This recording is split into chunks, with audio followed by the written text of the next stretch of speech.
7 a.m. and the brisket's ready to go on the pit. There's that beautiful hunk of meat. I'll do a quick sear, real quick sear, meat side down, and then it'll go on the smoker, fat side up, and we will be on our way. Beautiful. I'll see you in about an hour. 1 hour in, it's time to mop. You can already see it's starting to get a nice smoky crust on there even just after 1 hour. It's looking great.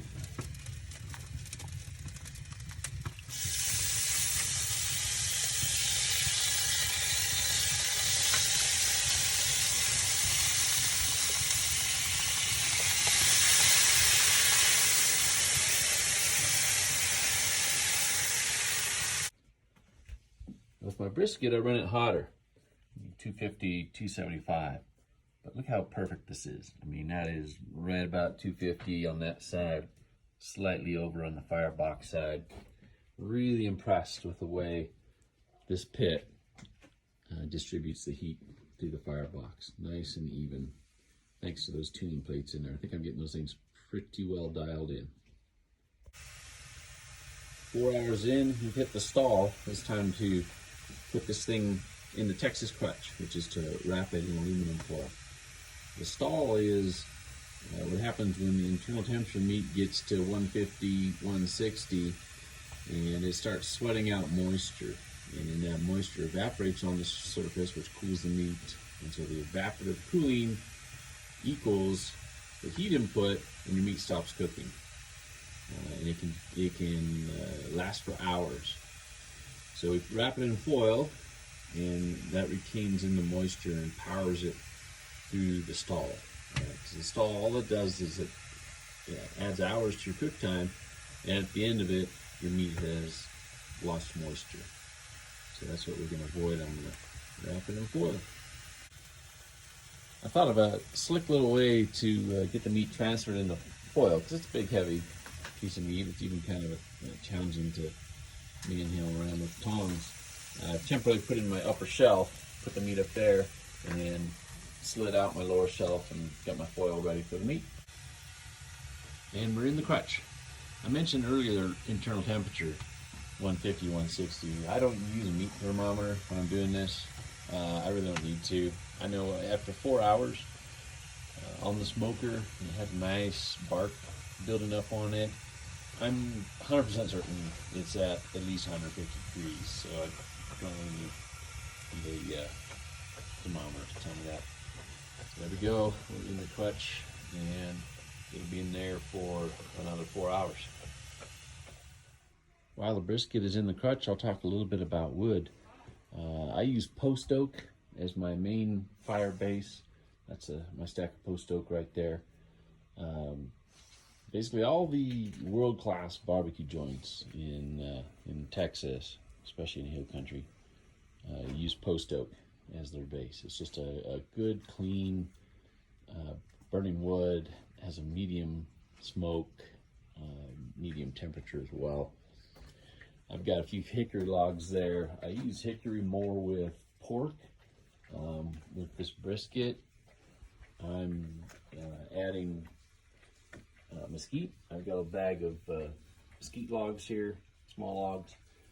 I just like the extra smokiness that mesquite puts on the meat. Another thing, I've got a bag of hickory chunks.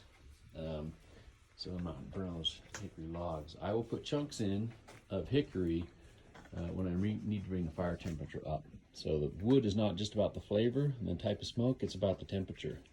So post oak is a good, kind of a medium temperature.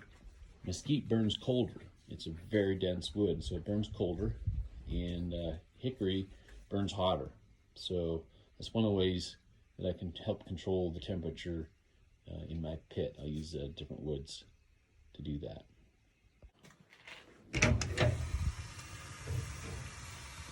4 hours in the crutch. It's time to take it out of the foil. We're now 8 hours into the smoke, and so I'll put it directly on the racks. I'm going to cut the point off of the flap so that the areas there where they were joined have a chance to build up some nice bark as well. You can see all that juice in there. That's good stuff. And the bark is softened up by being in there, so that's the reason I'll take it out and finish it without the foil. I'll save some of that juice, right? Probably save most of it. That's good stuff. In the process of taking it out of the crutch, I use the tongs, and kind of started falling apart on me a little bit there. So this thing is coming along really, really nicely. And I'll admit I had a little taste of it. It's really good. So right there is where I'm going to cut this. Separate the two muscles there. And there we have the flat and the point. And I'm going to cook this just another hour to let this stuff bark up nicely. And then I'm going to turn the point into burnt ends. And I will then also put the flat into the cooler to rest. Well, I couldn't resist this sample. Look at that smoke ring there. That's amazing.